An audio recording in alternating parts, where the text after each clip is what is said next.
Ühes urus keset metsa elas kord jänes nimega Minti. Ta ei olnud üldse teiste jäneste moodi. Minti oli sinist värvi ja lokkis karvaga.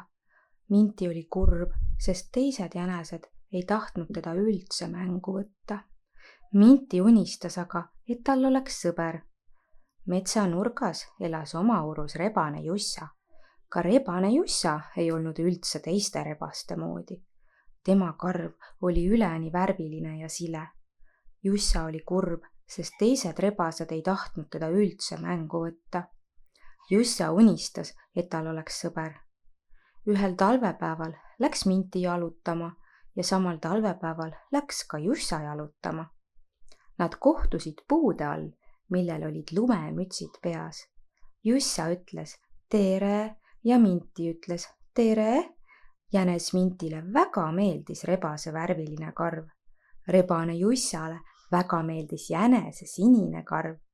Minti ütles, sa oled väga ilus, saame sõpradeks.